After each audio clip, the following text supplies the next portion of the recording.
dua hari ini, nah kita langsung ngomong termasuk hari ini ya, Pak Bahlil mengatakan ada 800 triliunan ya, kalau nggak salah yang katanya investasi yang mangkrak dan kita yang selesai masuk kita tuh dia gitu ya.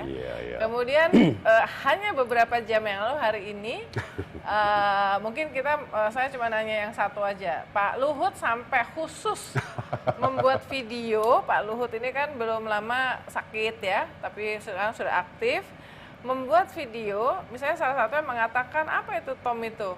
Jangan ngasih advice yang bohong. Terus kemudian menyangkut soal OSS ya. OSS ya? OSS. OSS itu kepanjangannya? Online Single Submission. Nah, itu nggak beres itu. Kita yang beresin. Nah, gimana tuh tanggapannya? Isu terkini. Saya sangat empati ya kepada mereka semua. Ya, karena kayaknya kesalahan besar kemarin di debat Cawapres, mengerahkan strategi untuk Mas Gibran mengangkat nama saya berkali-kali. Ya. Minimal 3 kali yang aku ingat. Makanya kan trending topiknya nomor 1 yang debat siapa, yang trending topik di X Tom Lembong.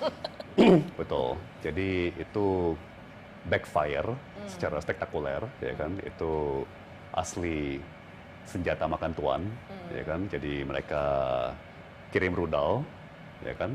Tapi yang kebakaran malah sebelah sana, ya. Dan kelihatannya kebakarannya besar, ya, karena sampai mengerahkan dari mulai Pak Bahlil sampai Pak Budiman Sujatmiko sampai Pak Habibur Rahman sampai sekelasnya Pak Luhut itu harus ikut ya? Saya istilahkan itu semuanya lagi memadam kebakaran, ya. Jadi pasukan pemadam kebakaran tuh sampai segitunya ya. Berarti ini benar-benar kebakaran yang dahsyat, ya. Jadi saya bisa sangat mengerti, ya. Saya juga pernah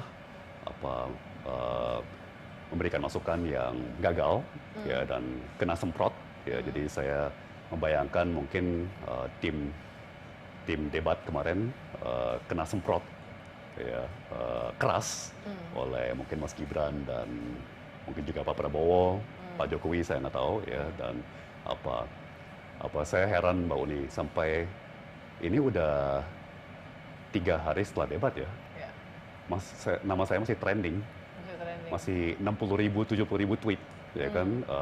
Ya memang saya ikut merespon gitu kan, ikutan, tapi saya pikir ya palingan sehari udah pudar, ya kan, udah lewat gitu. Ini udah 3 hari nggak lewat-lewat, ya kan, dan masih meningkat terus, jumlah follower saya masih meningkat terus,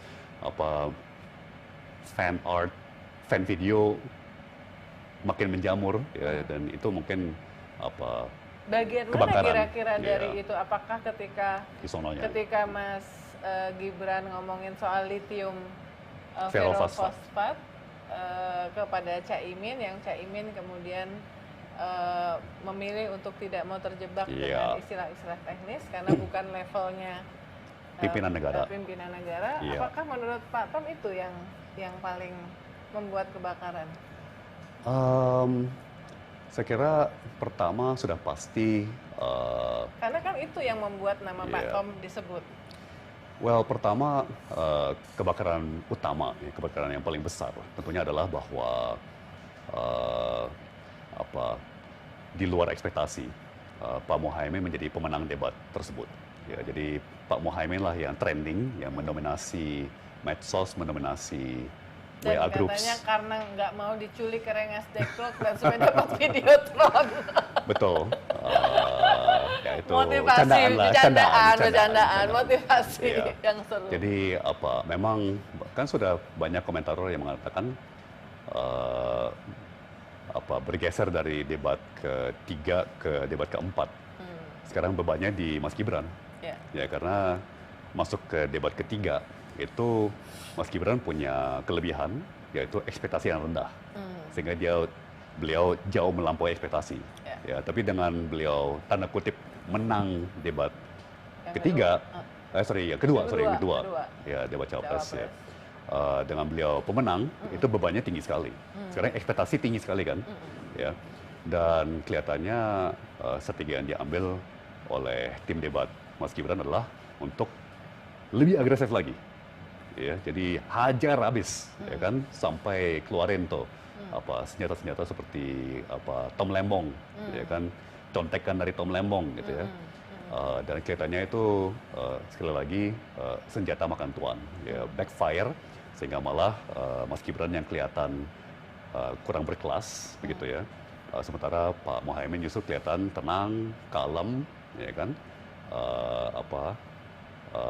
tetap menghormati, ya kan, lawan debatnya, tapi tidak mau diseret-seret ke apa gimmick-gimmick yang receh-receh gitu ya, dan tetap selalu ingat, selalu berpegang bahwa saya ini cawapres loh, saya bukan cagup, saya bukan calon wali kota, saya bukan calon menteri, ya, saya bukan calon dirjen, ya.